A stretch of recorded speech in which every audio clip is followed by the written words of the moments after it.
Alhamdulillahirabbil alamin, nahmaduhu wa nasta'inuhu wa nastaghfiruh wa na'udzubillahi min syururi anfusina wa min sayyiati a'malina, may yahdihillahu fala mudhillalah wa may yudlil fala hadiyalah.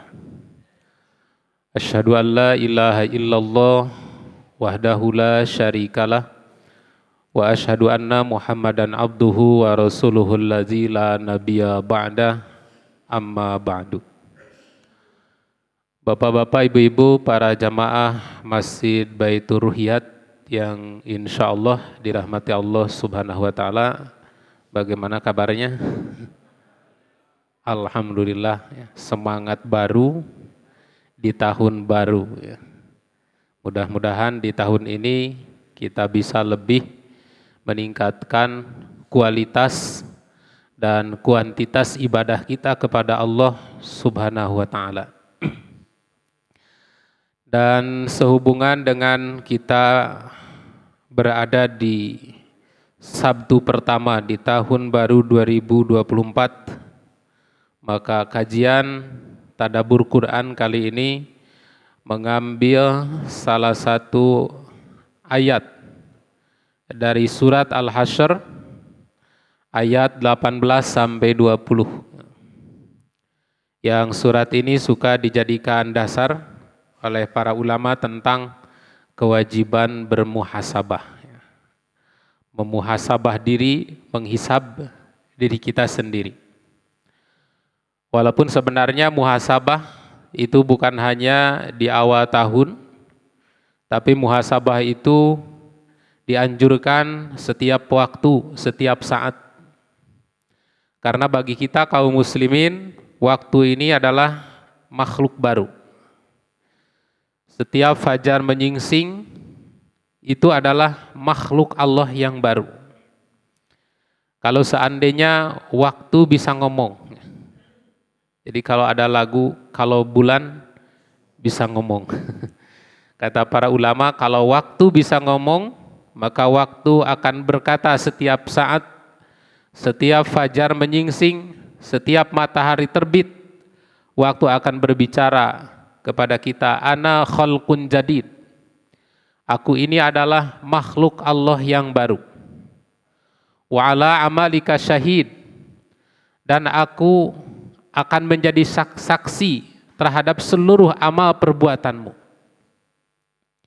Akan menjadi saksi ibadahmu, akan menjadi saksi muamalahmu, akan juga menjadi saksi kemaksiatanmu.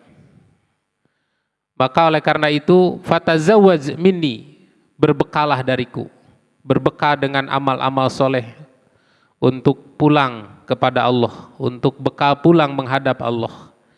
Fa inni la'udu ila yaumil qiyamah. Karena aku ini tidak akan kembali sampai hari kiamat. Jadi waktu subuh yang tadi kita bersama-sama melaksanakan sholat subuh, subuh itu nggak akan kembali lagi pada hari kiamat.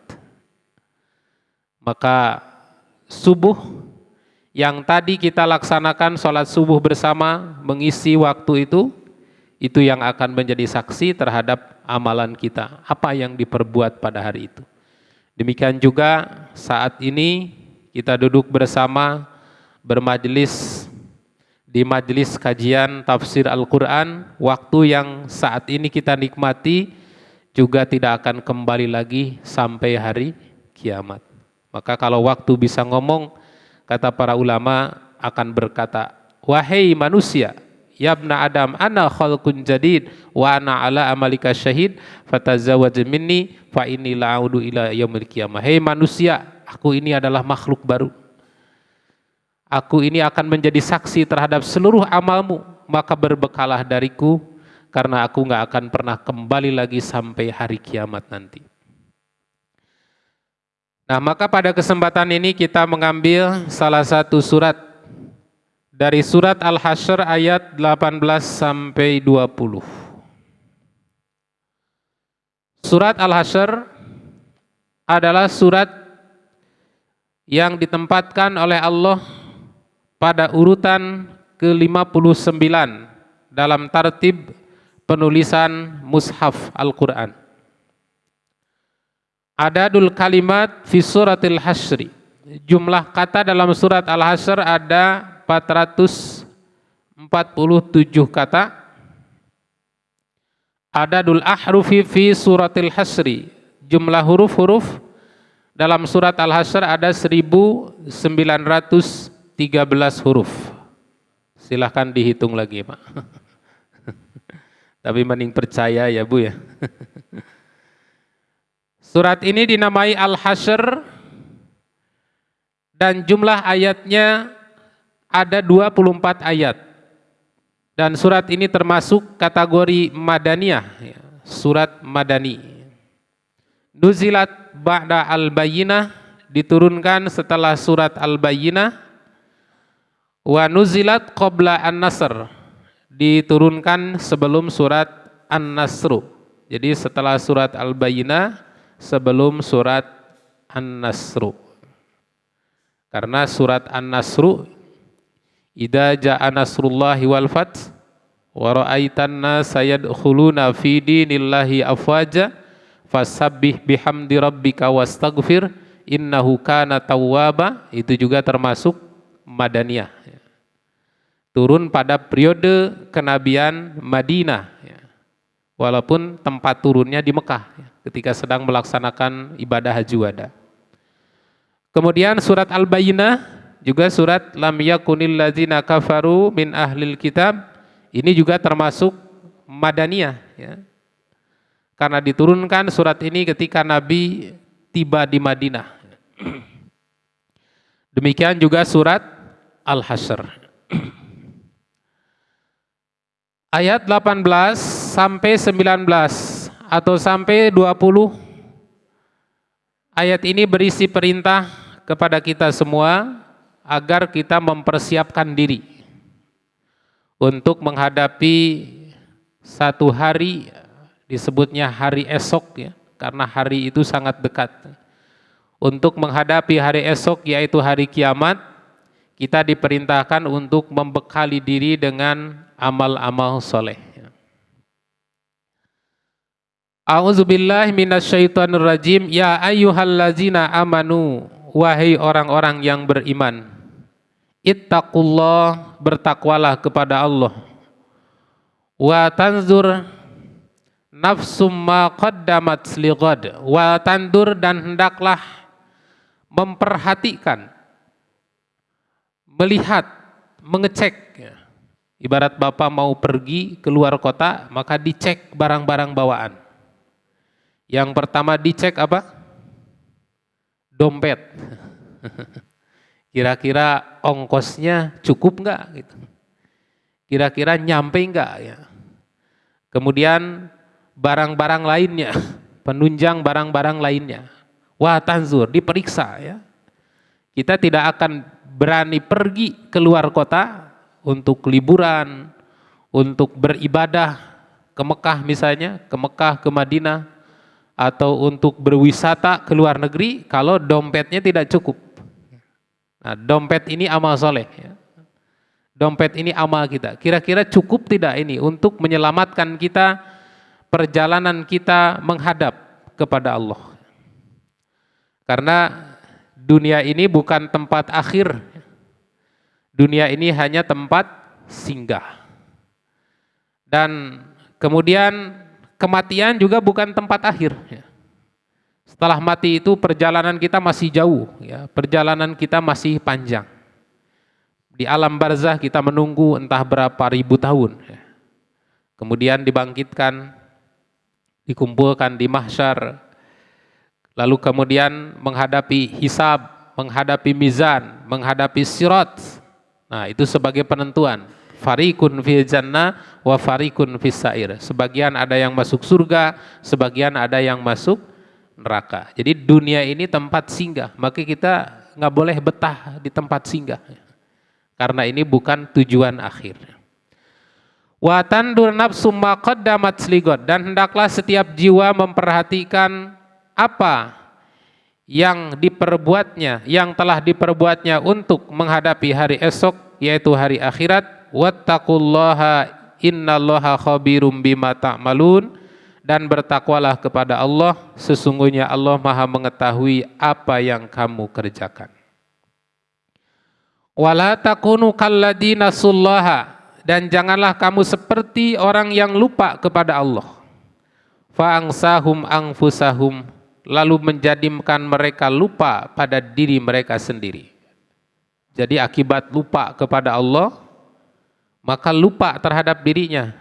Maksudnya adalah lupa melakukan amal-amal soleh yang bermanfaat untuk dirinya. Karena akibat dari melupakan Allah, akibat jauh dari Allah, kita akan lupa beramal soleh. Seolah-olah sholat itu nggak perlu, seolah-olah sodakoh itu nggak perlu, seolah-olah berbuat baik kepada suami, berbuat baik kepada istri nggak perlu, seolah-olah bersikap baik terhadap tetangga, terhadap saudara, terhadap sahabat itu nggak penting. Lupa terhadap dirinya sendiri. Padahal amalan-amalan itu adalah amalan yang bermanfaat untuk dirinya. Kata Allah, wala takunu kalladzina nasullaha, kamu jangan seperti orang yang melupakan Allah. Fa'angsahum anfusahum, maka kemudian mereka melupakan dirinya sendiri. Ulaika humul fasikun, mereka itulah orang-orang yang fasik. La yastawi ashabun nar wa ashabul jannah, tidak sama penghuni neraka dan penghuni surga. Wa ashabul jannati humul faizun, penghuni surga itu adalah orang-orang yang beruntung, sementara penghuni neraka orang-orang yang khosirun, orang-orang yang rugi, orang-orang yang celaka. Nah, ini ayat, salah satu ayat yang memerintahkan kepada kita untuk senantiasa menghisab, menghitung, memperhatikan bekal-bekal amalan-amalan kita untuk menghadap kepada Allah.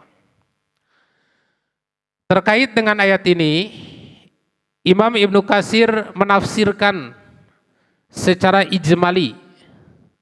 Karena tafsir itu ada tafsir ijmali, ada tafsir tafsili, ya. Ada tafsir global, kemudian ada tafsir yang terperinci. Nah, kalau di dalam kitab-kitab lain seperti tafsir Al-Maraghi, kemudian tafsir Al-Munir misalnya yang ditulis oleh Profesor Dr. Wahbah Az-Zuhaili, nah itu diberi catatan-catatan komentar beliau. Kalau Imam Ibnu Katsir menafsirkannya itu Quran bil Quran, Quran dengan Quran lagi, atau Quran bil hadis, Quran dengan hadis. Dan saya temukan dalam kitab tafsir Ibnu Katsir, Imam Ibnu Katsir mencantumkan hadis yang diriwayatkan oleh Imam Ahmad dan juga Imam Muslim yang bersumber dari sahabat Al-Munzir Ibnu Jarir. Dari ayahnya ia berkata, kunna ingda Rasulillah sallallahu alaihi wasallam fi sudurin nahar. Kata beliau, kami bersama-sama dengan Rasulullah sallallahu alaihi wasallam di awal siang, di pagi hari. Faja'ahum qaumun huffatan urratan mujtaban nimar. Maka datanglah sekelompok orang yang tidak pakai sendal, tidak pakai baju, ya, hanya menggunakan kain abaya yang sudah lusuh. Mutaqallidis suyuf amatuhum min mudar bal kulluhum min mudar, dan sambil menyandang pedang. Ini tradisi Arab, Pak, ya. Jadi orang-orang Arab itu kemana-mana membawa pedang. Kalau kita kemana-mana bawa handphone. Nah, bawa pedang buat apa? Bukan untuk membacok orang.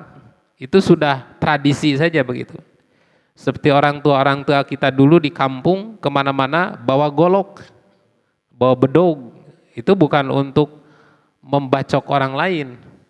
Tapi kalau misalnya di jalan nemu kayu bakar kering, tinggal kadek gitu. Masuk ke kebun, ada cau matang, kadek, pangua gitu kan. Haus, naik pohon kelapa, ngambil kelapa muda. Jadi golok ini adalah alat vital ya, kebutuhan untuk memenuhi hajat hidup gitu. Nah demikian juga orang Arab dulu, orang-orang dalam itu kemana-mana bawa golok, bawa tombak, bawa panah, bawa tongkat, itu sudah biasa ya. Dan semua mereka dari suku Arab Mudor. Suku Arab Mudor itu terkenal. Arab Mudor ini termasuk suku Arab yang banyak fuqara ya, fakir miskin. Fataghayyara wajhu Rasulillah sallallahu alaihi wasallam lima ra'a bihi minal faqah. Maka berubahlah wajah Rasul karena melihat penampilannya yang sangat miskin ya, keadaannya yang sangat sederhana. Kemudian fadakhala summa kharaja, lalu Nabi masuk rumah dan keluar lagi. Fa amara Bilalan, lalu memerintahkan Bilal, fa azzana wa aqamas shalah, untuk mengumandangkan azan dan qomat. Mengumandangkan azan tentu di waktu zuhur karena ini kejadian di awal siang. Untuk mengumandangkan azan dan qomat, karena di zaman Rasulullah di waktu-waktu sholat itu tempat perkumpulan orang banyak. Jadi kalau ingin bertemu dengan sahabat, datang ke masjid pada waktu sholat. Ingin bertemu dengan Rasul, datang ke masjid di waktu sholat. Karena di waktu-waktu sholat itu tempat berkumpulnya orang banyak. Kalau kita di hari Jumat itu Pak, di zaman Nabi mah antara hari Jumat dengan hari-hari biasa sama banyaknya jumlah jamaah sholat itu. Apalagi pada waktu subuh ya. Fasalla summa khotbah, selesai sholat langsung Nabi khutbah. Nah khutbah di sini bukan khutbah Jumat tapi tausiah singkat gitu Pak. Jadi di zaman Rasul juga biasa memanfaatkan ba'da sholat, berkumpul orang banyak, di situ dimanfaatkan untuk menyampaikan nasihat, menyampaikan tausiah. Lalu Nabi membacakan 2 ayat Al-Quran. Pertama surat An-Nisa ayat 1. Ya ayyuhan nas, wahai manusia, ittaqu rabbakum, bertakwalah kalian kepada Tuhan kalian, allazi khalaqakum min nafsi wahidah, yang telah menciptakanmu dari jiwa yang satu. Sampai akhir ayat, innallaha kana alaikum raqiba, sesungguhnya Allah maha menyaksikan atas kalian semua. Kemudian waqara allati fil hasyr, lalu Nabi membacakan surat Al-Hasyr yang tadi itu. Ya ayyuhalladzina amanu ittaqullah wa tandur nafsum ma qaddamat lighad, wahai orang-orang yang beriman, bertakwalah kepada Allah dan perhatikan bekalmu, amal perbuatanmu untuk menghadapi hari esok. Nah, apa yang ingin disampaikan oleh Nabi di sini? Karena melihat seorang Arab, sekelompok Arab dari suku Mudor ini sangat miskin Bu, maka kata Nabi, tasaddaq rajulun min dinarih, yang punya dinar silahkan sedekah hari ini dengan dinarnya. Min dirhami, yang punya dirham silahkan sedekah dengan dirhamnya. Min sa'in min saubi, yang punya baju silahkan sedekah dengan bajunya. Dengan baju bekas yang masih layak pakai ya, karena ini orang bajunya sampai nggak pakai baju ya. Kemudian min sa'iburri, yang punya gandum jawawut silahkan sedekah minimal 1 sok gandumnya. Min sa'it tamri, yang punya kurma silahkan sedekah dengan 1 sok kurmanya. Bahkan kata rawi dalam hadis ini, walau bisyikit tamroh, walaupun hanya punya sebelah silahkan sedekah. Jadi waktu itu Nabi menganjurkan untuk bersedekah, karena itu ada kesempatan untuk membantu orang fakir miskin dari suku Arab Mudor.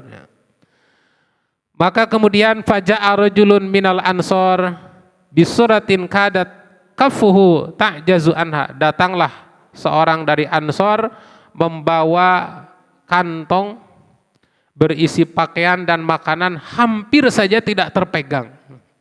Nah itu Pak, hebatnya para sahabat ya, begitu dianjurkan, kalau kita mah lelang amal, lelang wakaf itu kan sini, semeter, 2 meter, 3 meter, selesai saat itu. Nah, di zaman Rasul juga begitu Pak, di tempat perkumpulan itu lelang sodakoh, ini ada orang yang perlu dibantu. Kemudian summa tataba'an nasu hatta ra'aitu kumaini min ta'amin wa siyabin. Kemudian diikuti oleh banyak orang, ngabring semua berbondong-bondong membawa harta sodako, ada yang dengan bajunya, ada yang dengan pakaiannya, ada yang dengan uang, sampai kami melihat tumpukan makanan dan pakaian katanya. Dan hatta ra'aitu Rasulullah sallallahu alaihi wasallam yatahallalu wajhuhu ka'annahu muzhabah, sampai aku melihat wajah Rasul berubah, berseri-seri, bersinar, seperti bersinar wajahnya saking bahagia gitu. Karena wajah ini kan bisa mencerminkan hati, Pak. Kita bisa melihat wajah yang baik, wajah yang bahagia itu dilihat dari air mukanya. Ya, kita juga bisa melihat wajah yang kusut, ya. Wajah bingung, murung, sekali-kali meneteskan air mata, maka kita nebak, oh ini orang sedang sedih. Lalu Bapak Ibu ketemu orang yang wajahnya hasem gitu, wajahnya berlipat, dan sesekali meludah di hadapan kita. Nah, berarti orang itu sedang marah. Wajah yang semeringah, wah ini banyak uang ini. Nah, wajah Nabi juga berubah-ubah begitu. Wajah marah, kadang Nabi wajah sedih, wajah bahagia gitu. Dan ketika Nabi menganjurkan bersedekah kepada para sahabat sampai melihat tumpukan makanan dan pakaian yang banyak, saat itu berubah wajah Nabi. Dan Nabi mengatakan, man sanna fil Islam sunnatan hasanah. Barang siapa yang membuat jejak yang baik dalam Islam, maka falahu ajruha wa ajru man amila biha ba'di. Dia akan mendapat pahalanya dan pahala orang yang mengikuti setelahnya. Sebaliknya, min ghairi ayyan kusamin ujurihim syai'un, tanpa sedikit pun terkurangi pahala. Dan sebaliknya, wa man sanna fil Islam sunnatan sayyi'ah.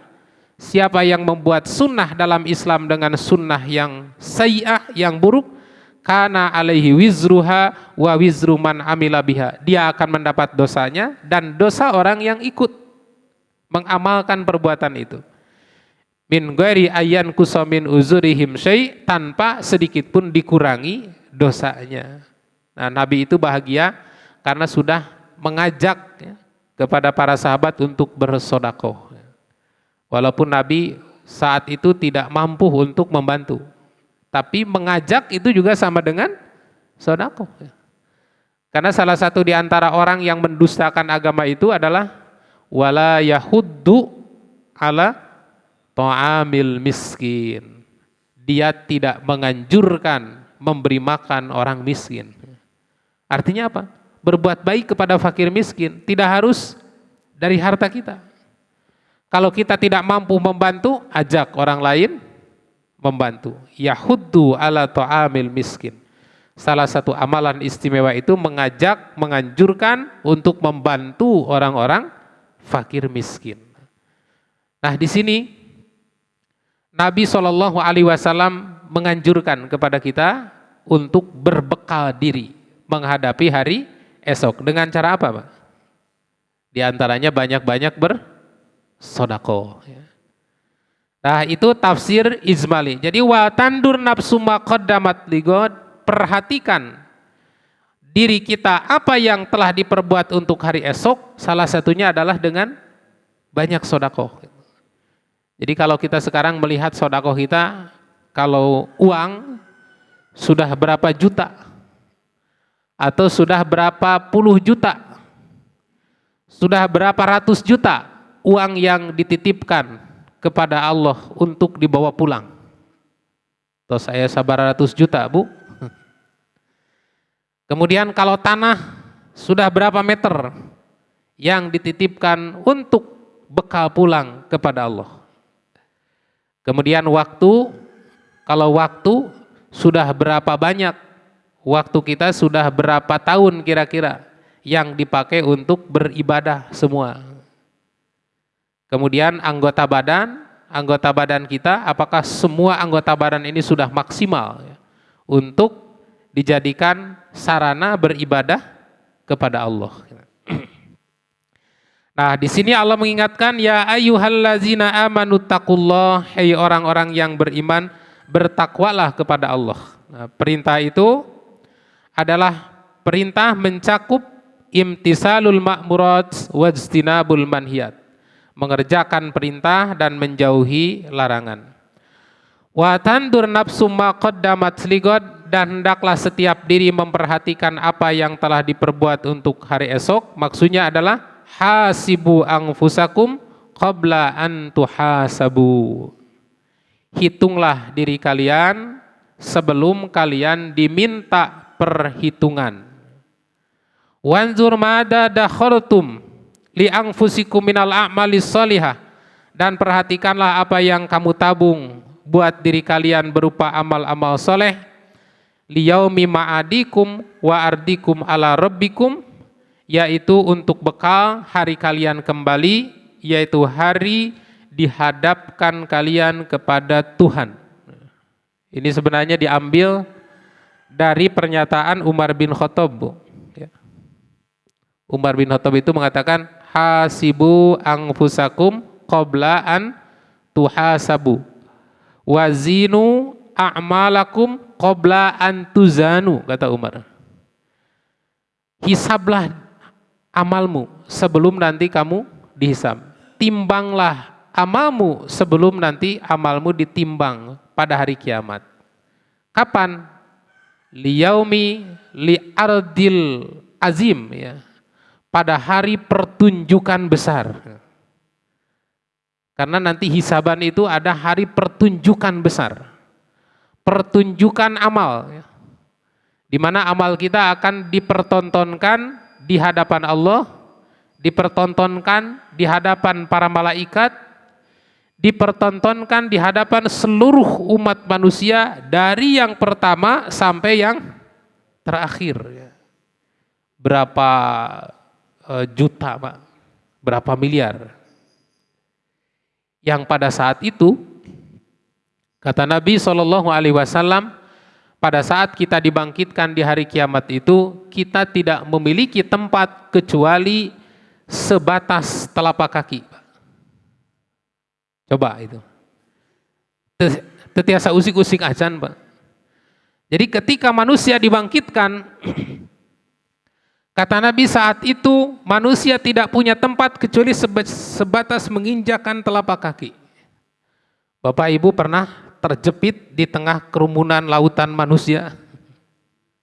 Saya pernah. Ketika pulang dari Masjidil Haram, biasanya menunggu 1-2 jam. Kalau selesai sholat berjamaah menunggu 1 jam sampai 2 jam. Pulang ke hotel enak, kosong. Nah, pernah satu ketika selesai sholat Jumat, habis sewa hotel karena harus segera berangkat ke Madinah, otomatis jam 12 harus check out. Karena koper-koper sudah disimpan di luar.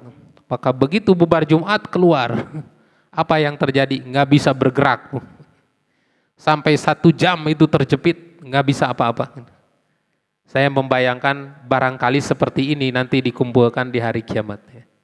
Kenapa? Karena kata Nabi, di saat itu kita berdiri dengan 7 matahari didekatkan yang jaraknya 1 mil, 1 kilo, 7 matahari. Kemudian kita tidak punya tempat di padang mahsyar kecuali hanya sebatas menginjakan telapak kaki. Kenapa kita sekarang masih bisa lari, ya? Bisa bangun rumah besar-besar, bisa main bola? Karena sebagian orang udah pada mati. Jadi ternyata kematian itu besar manfaatnya. Coba kalau orang-orang ini nggak mati, panjang umurnya semua. Bapak ibu mau pergi ke kantor dibebas, waduh, nih herin ini aki-aki jalan pelan gitu. Jadi dengan kematian, dengan umur dibatasi ini untuk menstabilkan populasi manusia. Makanya masih longgar ya, masih luas. Pada hari kiamat nanti semuanya dibangunkan dari manusia pertama sampai yang terakhir. Maka kita tidak akan bisa berdiri kecuali hanya sebatas di atas telapak kaki kita. Itulah yang disebut Yaumu Ardil Akbar, hari pertunjukan yang besar. Yang pada hari itu tu'raduna, semua amal kita dipertontonkan di hadapan Allah, di hadapan para malaikat, di hadapan seluruh umat manusia. Nah, maka wal tandur nafsum ma qaddamat ligod, ini bermana hasibu anfusakum qabla an tuhasabu. Hitung-hitunglah amalmu sebelum kamu dihitung oleh Allah. Kemudian lanjutan dari hadis ini, wazinu a'malakum qabla an tuzanu, timbang-timbang amalmu sebelum kamu nanti ditimbang di hadapan Allah. Mada dakhartum li anfusikum minal a'malis sholihah. Apa amal-amal soleh yang dijadikan bekal untuk kembali kepada Allah? Liyaumi ma'adikum wa ardikum ala rabbikum, untuk menghadapi hari di mana kamu akan kembali dan dipertontonkan di hadapan Tuhanmu. Nah, kemudian selanjutnya Allah memperkuat atau taukid sani. Wattaqullah, dan bertakwalah kepada Allah. Ini takkidun sanin ya, pengukuhan kalimat perintah takwa yang sebelumnya dianjurkan di ayat pertama, ya ayyuhallazina amanut taqullah wa tandur nafsum ma qaddamat ligod. Kemudian diperkuat lagi wattaqullah, bertakwalah kepada Allah, innallaha khabirum bima ta'malun, karena sesungguhnya Allah mengetahui apa yang kamu kerjakan, yaitu i'malu annahu alimun bijami amalikum wa ahwalikum la takhfa alaihi minkum khafiyah. Ketahuilah oleh kalian bahwa Allah mengetahui semua amal perbuatan dan keadaan kalian.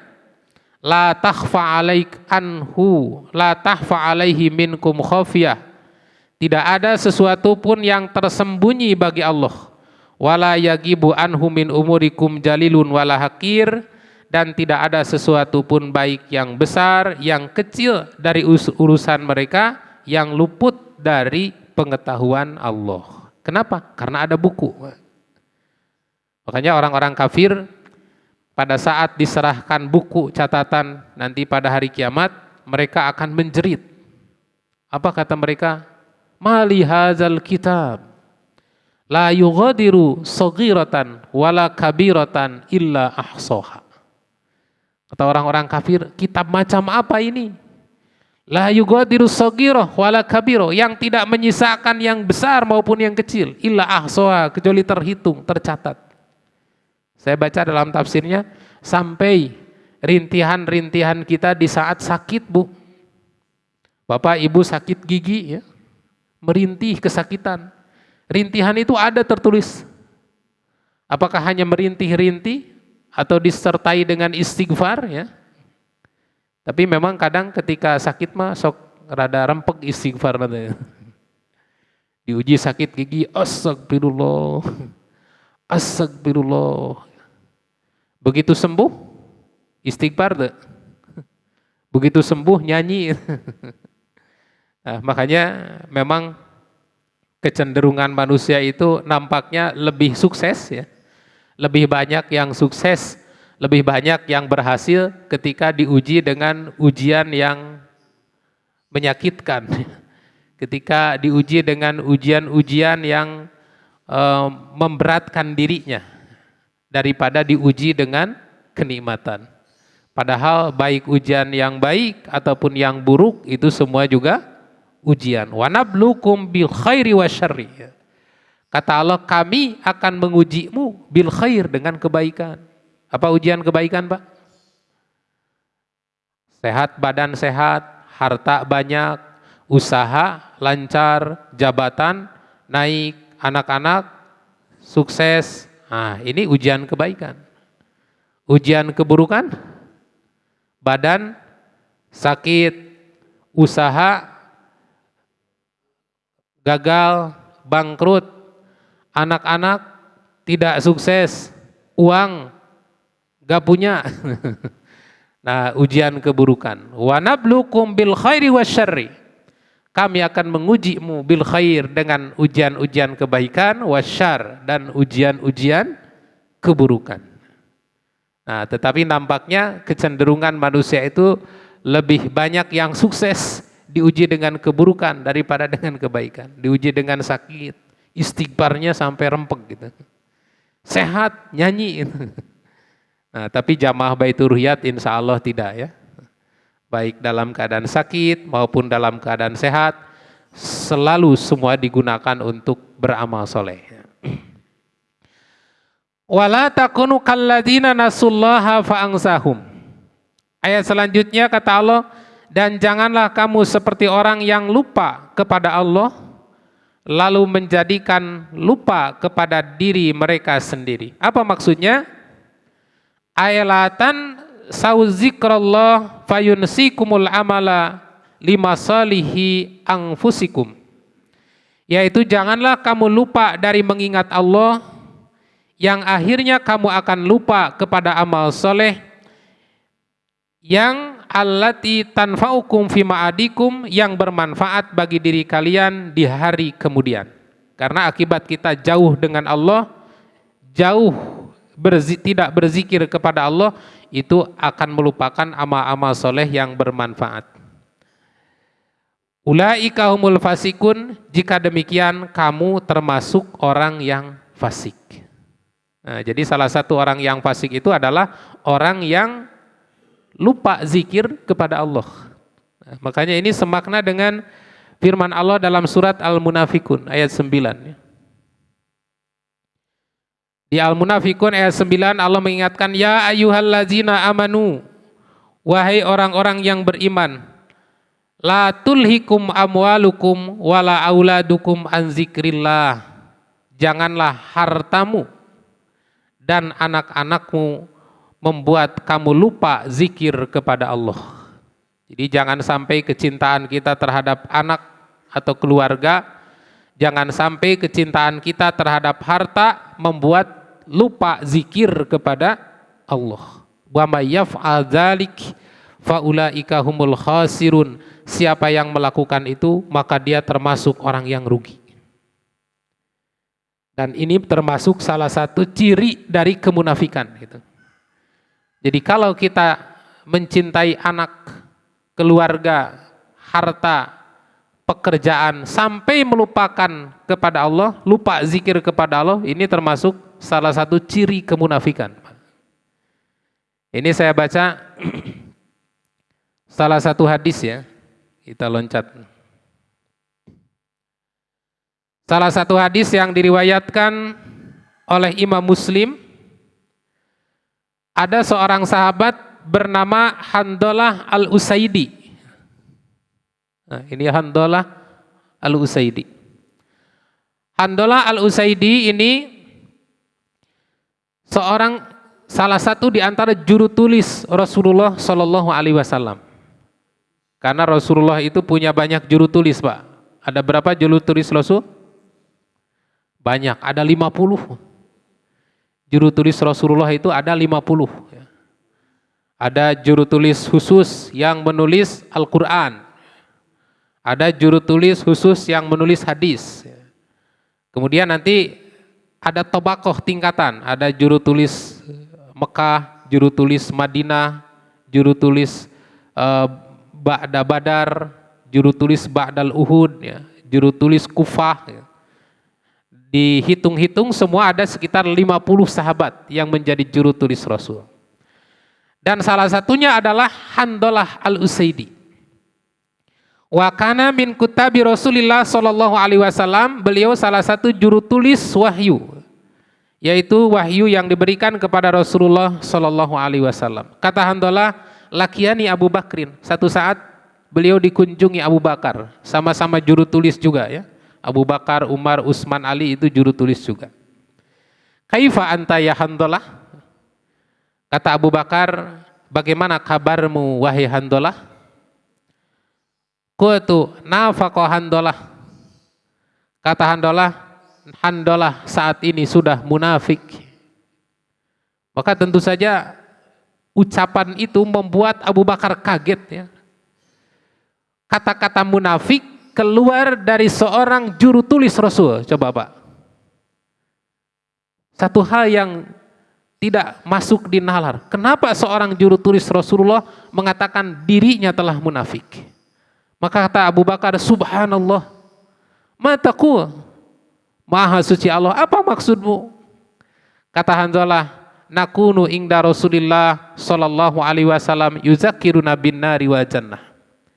Kami sering berada di majlis Rasulullah sallallahu alaihi wasallam dan Rasul mengingatkan kepada kami tentang surga, tentang neraka. Hatta ka'anna ra'yal ain, saking kami teringat dengan surga dan neraka, seolah-olah surga dan neraka itu ada di hadapan mata. Tapi kata Handalah, fa idza kharajna min indi Rasulillah sallallahu alaihi wasallam, ketika kami keluar dari majlis Rasulullah sallallahu alaihi wasallam, afasnal azwaj wal aulad wad dai'at, lalu kami bersenang-senang, bersenda gurau, tertawa riang dengan istri kami, bersenang-senang bermain-main dengan anak-anak kami, tersibukkan dengan tugas-tugas pekerjaan kami, fanasina kasiron, maka semua itu lupa. Bapak Ibu pernah mengalami itu? Ketika di majelis pengajian mendengarkan tausiah, ingat akhirat ya. Ingat mati, keluar seserian. Seserian, ketawa-ketawa, bermain-main dengan anak, dengan istri, dengan teman-teman, lupa semua. Pernah mengalami itu? Sering. Seringnya begitu. Maka apa kata Abu Bakar? Fa wallahi inna lanalqa misla hadza. Demi Allah kami juga seperti itu. Ternyata Abu Bakar juga sama, Pak. Jadi kalau kita begitu ya Abu Bakar juga sama ya. Inna lanalqa misla hadza. Kami juga seperti itu. Apakah kita ini munafik atau tidak, kata Abu Bakar juga ya. Karena salah satu ciri kemunafikan itu adalah orang yang tersibukkan dengan urusan keluarga, dengan urusan harta, dengan urusan dunia, melupakan akhirat. Itu salah satu ciri orang munafik. Maka Abu Bakar dan Hanzalah merasa takut dirinya termasuk orang munafik. Lalu kemudian fantalaqtu ana wa Abu Bakrin hatta dakhana ala Rasulillah sallallahu alaihi wasallam. Kemudian aku pergi menemui Rasulullah sallallahu alaihi wasallam, konsultasi ya. Ya Rasulullah, nafaqa Handalah ya Rasul, Handalah ini sudah munafik. Jadi ngaku langsung di hadapan Rasul. Ya ngaku sendiri, Pak. Kata Rasul, wa mazaka, memang kenapa kamu mengatakan sudah munafik? Ya Rasulullah, nakunu indaka nuzakiruna bin nari wa jannah hatta ka'anna ra'yal ain. Ketika kami sedang berada di majlismu, mendengarkan tausiahmu, aku ingat surga, aku ingat neraka, seolah-olah di hadapan mataku. Tetapi faida kharajna min indika afasnal azwaj wal aulad wad dai'at nasina kasiron. Ketika kami pulang ke rumah, bermain bersenda gurau dengan istri, dengan anak-anak, tersibukkan dengan pekerjaan, kami lupa semua itu. Maka apa kata Nabi? Walladzi nafsi biyadih lau tadumuna ala ma takunu indi wa fi zikri la safahatkumul malaikah ala furushikum wa fi turukikum. Demi Allah, demi Muhammad yang berada pada genggamannya, kalau seandainya kamu istiqomah selalu mengingat-ingat apa yang aku sampaikan di majlisku, maka malaikat akan menjabat tanganmu di tempat tidurmu di jalan-jalan tempat kamu berjalan, di tempat kerja, ketika bermain di rumah, di tempat permainan, kamu akan selalu ingat kepada Allah. Kata Nabi, walakin yahandolah saatan wa saatan, tapi sesekali mah nggak apa-apa. Gitu. Jadi kalau sesekali jobleng ya lupa gitu. Tersibukan dengan urusan dunia, sesekali tidak apa-apa. Saatan. Tapi jangan terus-terusan lupa gitu. Jangan sering-sering lupa. Nah, inilah salah satu di antara tip ya, bagaimana supaya kita istiqomah mengingat-ingat tentang hari esok, ya, mengingat-ingat kematian. Kuncinya adalah istiqomah. Dan kunci istiqomah itu kata Nabi, ambillah amalan-amalan yang ringan. Khudu minal a'mali ma tutikun. Ambillah amalan-amalan yang kamu mampu. Jadi dari sekian banyak kewajiban itu nggak mungkin bisa dikerjakan semua oleh Bapak Ibu, oleh kita semua, karena berat. Nah, supaya kita punya amal istimewa, punya amal yang bisa dijadikan andalan di hadapan Allah, ambil salah satu. Seperti dulu para sahabat, ada yang mendawamkan witir sebelum tidur. Ada yang mendawamkan sholat syukrul wudu. Amalan ringan, tapi terus continue. Kata Nabi, khuzu minal a'mali ma tutikun, ambillah dari amal-amalmu yang kamu mampu, fa innallaha la yamilla hatta tamilu. Karena Allah itu nggak akan bosen memberi pahala, hatta tamilu, sehingga kalian sendiri yang bosen. Allah nggak akan bosen, Pak. Kalau kita bosenan pasti ya. Karena memang salah satu musuh manusia itu adalah sifat bosan. Maka kata Nabi, ahabul a'mali ilallah ma dawama alaihi sahibuhu wa in qala. Amalan yang paling disukai oleh Allah adalah amalan yang rutin, amalan yang kontinu, wa in qalla, walaupun amalan itu sedikit. Dan kemudian Nabi mengajarkan dan menganjurkan salah satu di antara kiat agar kita beramal istiqomah, ya, selalu ingat kematian, selalu ingat surga, ingat bagaimana dahsyatnya neraka, maka banyak-banyaklah berdoa dengan doa ini. Ini doanya, insya Allah Bapak Ibu sudah hafal. Ya. Nabi SAW pernah mewasiatkan kepada Mu'ad bin Jabal, ya Mu'ad, la tada'anna fi duburi kulli shalah. Kamu jangan tinggalkan doa setiap ba'da salat. Apa doanya? Allahumma a'inni ala zikrika wa syukrika wa husni ibadatika. Terus hafal Bu? Hafal ya Bapak? Hafal insyaallah. Allahumma a'inni ala zikrika. Ya Allah, tolong aku untuk selalu berzikir kepadamu, untuk selalu ingat akhirat, untuk selalu ingat kematian. Wa syukrika, dan tolong aku supaya aku bisa bersyukur kepadamu. Bersyukur itu artinya menggunakan seluruh kenikmatan ini untuk ibadah. Badan kita dipakai ibadah, mata kita dipakai ibadah, telinga kita dipakai ibadah, lisan kita dipakai ibadah, harta kita dipakai ibadah, rumah kita dipakai ibadah. Itu syukur namanya. Dan puncak syukur ini banyak sholat, Pak.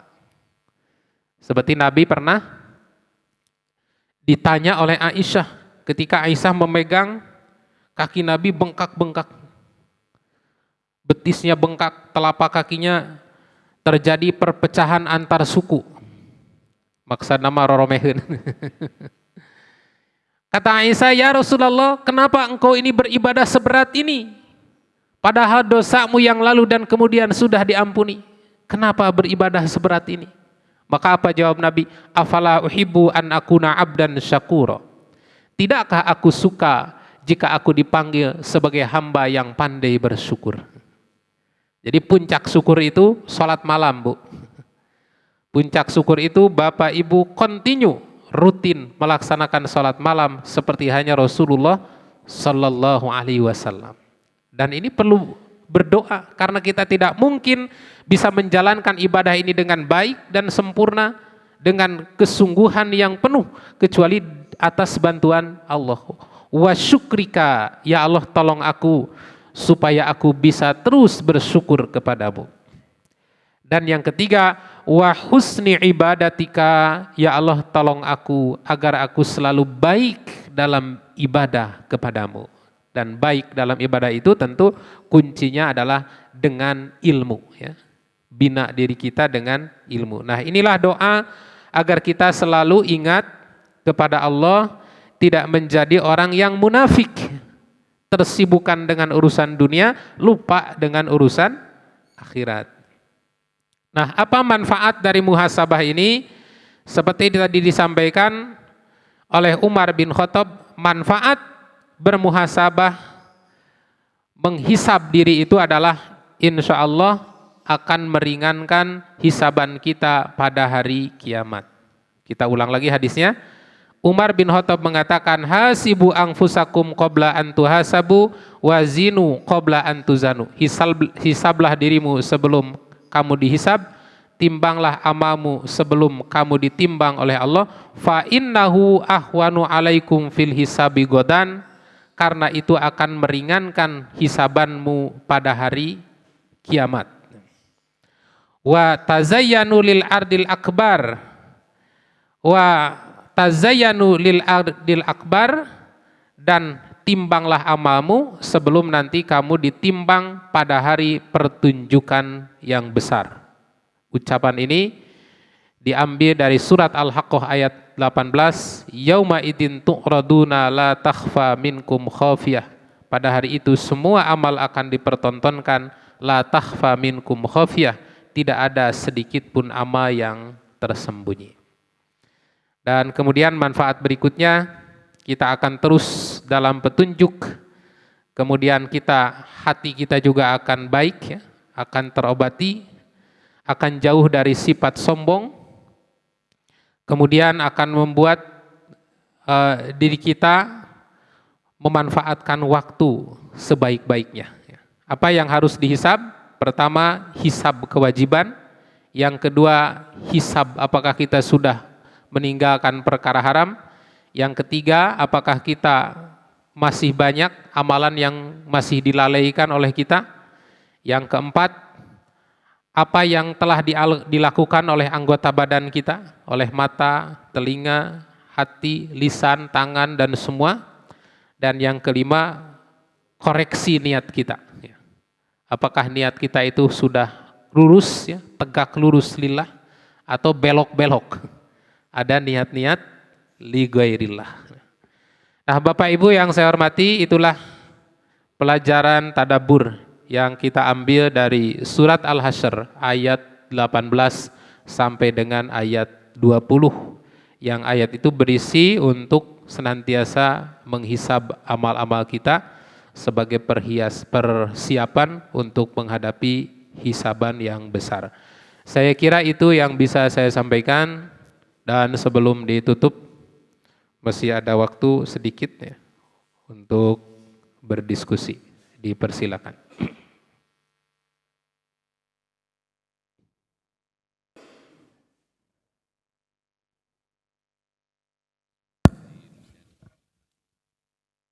Izin Pak Ustaz. Assalamualaikum warahmatullahi wabarakatuh. Waalaikumsalam warahmatullahi wabarakatuh. Kalau dilihat ayat Al-Hasyr 18 ini, jadi kita mestinya setiap hari itu untuk bermusabah diri, ya, untuk mengoreksi diri kita. Sedangkan di zaman sahabat aja sebegitu besar godaannya. Banyak juga yang lupa, apalagi kita zaman sekarang dengan pengaruhnya medsos, mensos, segala macam kebutuhan, ya, masalah ya sehari-hari kita dengan kemajuan teknologi. Nah, ini untuk menghadapi ini, Pak Ustadz, apa jurus-jurus yang biar kita betul-betul istiqomah untuk melakukan bermuhasabah diri ini untuk bekal kita kelak. Makasih Pak Ustadz. Assalamualaikum warahmatullahi wabarakatuh. Assalamualaikum. Ya, yang pertama tentu saja banyak-banyak berdoa. Karena tidak ada pekerjaan besar yang bisa kita perbuat kecuali banyak berdoa. Dan muhasabah ini termasuk pekerjaan berat. Gitu. Pekerjaan berat, bukan berat secara fisik, tapi berat secara ruhaniyah. Gitu. Maka Nabi mengajarkan doa, Allahumma a'inni ala zikrika wa syukrika wa husni ibadatika. Ya Allah, tolonglah aku agar aku selalu terus berzikir, ya, terus ingat kepadamu, terus ingat kembali, satu saat akan kembali kepada Allah. Jadi ingat Allah itu maksudnya ingat akan kembali kepada Allah.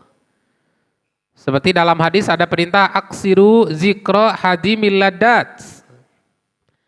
Perbanyaklah kamu mengingat sesuatu yang akan menghancurkan kenikmatan. Apa? Yang akan menghancurkan kenikmatan apa? Al-maut, kematian. Jadi dengan kematian itu hancur bu kenikmatan kita. Rumah yang besar, yang mewah, mati, bisa dibawa? Gak bisa. Istri yang cantik, suami yang ganteng, mati, bisa dibawa? Gak bisa. Uang yang banyak, miliaran di bank, bisa dibawa? Gak bisa. Jadi kematian itu menghancurkan semua kenikmatan. Maka kiat supaya kita selalu ingat kepada Allah, selalu berzikir kepada Allah, banyak-banyak ingat mati. Ya. Ingatlah kematian. Jadi kalau di medsos jangan hanya melihat politik terus, bilih darah tinggi nanti. Nah, sekali-kali lihat tentang peringatan-peringatan azab kubur, ya, tentang bala bencana, tentang musibah-musibah.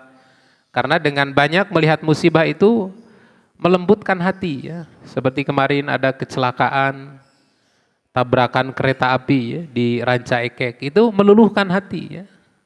Jadi semangat untuk berfestafora, bersenang-senangnya menurun. Gitu. Nah, itu hikmah dari banyak musibah, ya, dari melihat musibah. Dan lebih jauhnya adalah banyak-banyak ingat kematian. Ya. Kemudian wahusni ibadatik, ini bukan hanya doa. Ya Allah tolong aku wasyukrik untuk selalu bersyukur kepadamu. Ini bukan hanya doa, tapi juga harus ada ijtihad, kesungguhan untuk memacu diri dalam ibadah. Kemudian wahusni ibadatik, ya Allah tolong aku supaya selalu baik dalam ibadah kepadamu. Ini bukan hanya doa, tapi harus diusahakan, diperjuangkan dengan upaya untuk meningkatkan ilmu.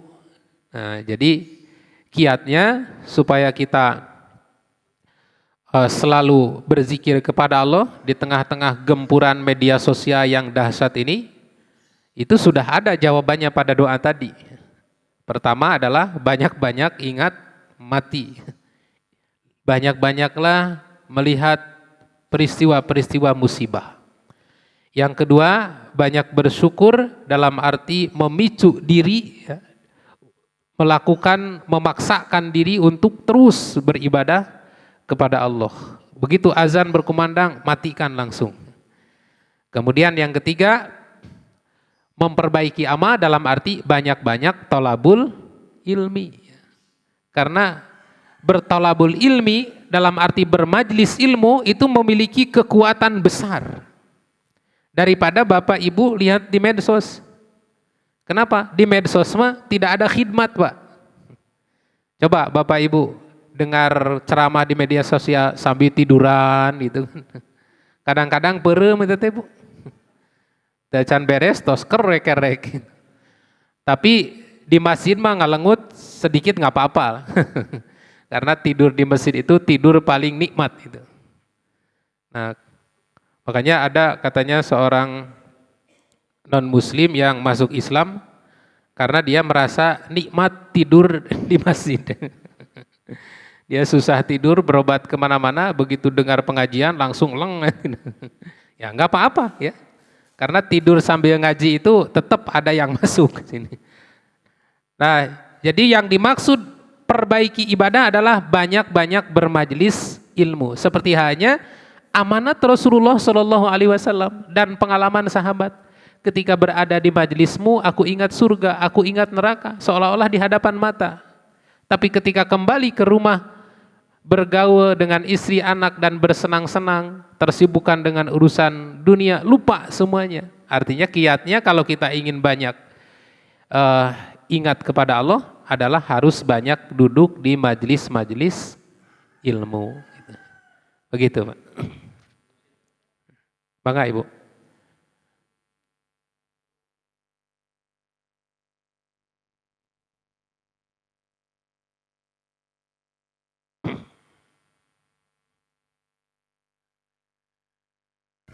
Atur nuhun Ustaz. Bismillahirrahmanirrahim. Ini tentang zikir ya Ustaz, Ya. Untuk memperbanyak untuk meningkatkan kualitas dan kuantitas kita. Rasulullah SAW selalu berzikir tiap harinya 100 atau 70. Apa yang dibaca oleh Rasulullah istighfar tersebut Ustaz? Ya, bunyi istighfar tersebut gitu. Kemudian kedua orang tuanya apabila memperbanyak amal soleh, katanya untuk menyeratakan atau untuk menyelamatkan nanti keturunannya di akhirat di surga gitu, asal keturunannya satu iman. Apakah itu benar atau tidak? Gitu. Hatur nuhun. Ya. Yang pertama di dalam hadis Nabi menganjurkan, ya ayyuhalladzina amanu tubu ilallah taubatan nasuha. Itu di Al-Quran ya. Ya ayuhan nas tubu ilallah wassagfiruh. Kata Nabi, hei manusia, bertaubatlah kepada Allah, wassagfiruh, dan banyak-banyaklah beristighfar kepada Allah. Fa inni atubu ilallah wa assagfiruh fi kulli yaumin sab'ina marrah au mi'ata marrah ya.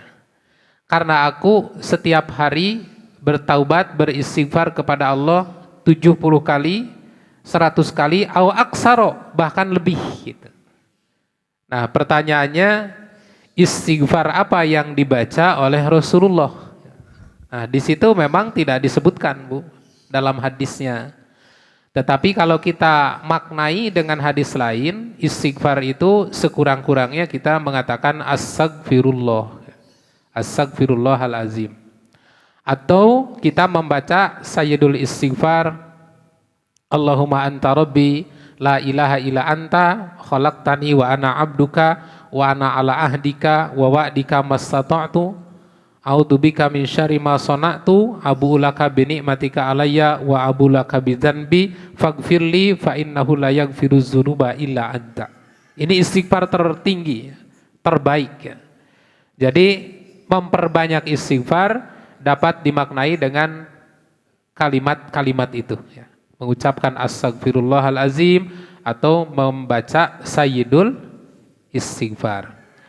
Dan yang dimaksud dengan ucapan Nabi itu bukan berarti harus dihitung gitu. Dihitung ya udah dapat 70, udah dapat 100. Kenapa? Karena di hadis lain ada kalimat au aksaro mimmi'ati marroh, atau lebih banyak dari 100. Artinya apa? Sebanyak-banyaknya itu Bu. Karena perintah istighfar, perintah zikir dalam hadis itu ada dua. Kalau kita klasifikasi ada dua kategori.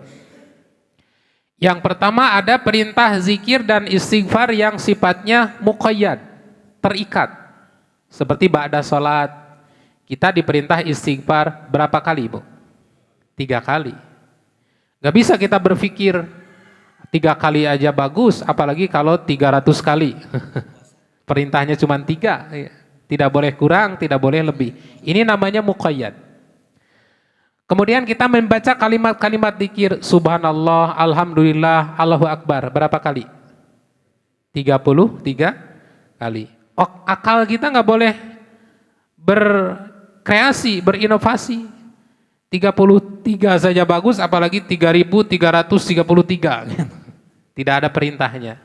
Karena zikir-zikir itu dibatasi jumlahnya karena sifatnya muqayyad, ya. Sifatnya terikat. Nah, yang kedua ada zikir dan istighfar yang sifatnya mutlak. Mana? Seperti dalam hadis tadi. Nah, zikir dan istighfar itu tidak terikat waktu, tidak terikat tempat, tidak terikat jumlah. Sebanyak-banyaknya, dimanapun dan kapanpun. Asal jangan sedang konsentrasi di toilet saja. Itu tidak boleh ya. Jadi, zikir istighfar ada yang mutlak, terikat waktu, tempat, jumlah. Ada yang muqayyad, ada yang mutlak, tidak terikat waktu, tidak terikat tempat, tidak terikat jumlah. Juga tidak terikat kalimat. Mau baca astagfirullah mangga, mau membaca sayyidul istighfar silahkan. Itu maknanya. Kemudian yang kedua, jika orang tua beramal soleh, maka itu akan menyelamatkan atau mensamaratakan kedudukan dengan keturunannya atau dengan anaknya. Apakah ini benar? Itu diambil dari firman Allah, wallazina amanu wattaba'athum dzurriyyatuhum biimanin alhaqna bihim dzurriyyatahum. Orang-orang yang beriman yang keimanannya diikuti oleh dzurriyyat. Dzurriyyat anak cucu dan keturunannya sama-sama seiman gitu. Sama-sama dalam keimanan dan keislaman. Maka alhaqna bihim dzurriyyatahum. Satu saat oleh Allah dipertemukan. Dalam arti dipertemukan itu ditempatkan di tempat yang sama gitu, Pak. Dan ini ditafsirkan oleh sebuah hadis Nabi. Pada satu saat ada seorang ibu atau mungkin seorang ayah yang kehilangan anaknya. Kata ayah dan ibunya, "Ya Allah, di mana anak saya?" Kata Allah, "Anakmu masuk surga, tapi tempatnya tidak sekedudukan dengan kamu." Maka kemudian seorang ibu atau seorang bapak itu akan berdoa, "Ya Allah, kami beramal bukan hanya untuk diri kami, tapi juga untuk anak-anak kami. Tolong pertemukan kami dengan mereka." Maka kemudian oleh Allah dipertemukan, dikumpulkan dengan ayah ibunya di tempat yang sama. Inilah salah satu keutamaan apabila kita seiman dan seamal soleh dengan anak-anak gitu. Jadi ini termasuk keutamaan apabila kita bisa membina keluarga dalam keimanan. Itu betul, Bu. Ada ayatnya, ada hadisnya. Itu. Ya, maka dari bapak-bapak, Pak Wawan. Anda sekap. Cekap, Pak? Cekap ya. Ya, alhamdulillah Bapak Ibu yang saya hormati, kajian pada pagi hari ini mudah-mudahan menjadi tambahan ilmu untuk kita semua. Dan sekali lagi di awal tahun 2024 mudah-mudahan kita diberikan kekuatan oleh Allah Subhanahu wa taala untuk selalu berzikir, mengingat kepada Allah, untuk selalu bersyukur dan terus memperbaiki ibadah-ibadah kita kepada Allah. Mudah-mudahan kita nanti dipertemukan lagi di tempat yang istimewa di surga Allah Subhanahu wa taala. Demikian yang dapat saya sampaikan. Terima kasih dan mohon maaf. Aqulu qouli hadza wa astaghfirullah li wa lakum. Wassalamualaikum warahmatullahi wabarakatuh.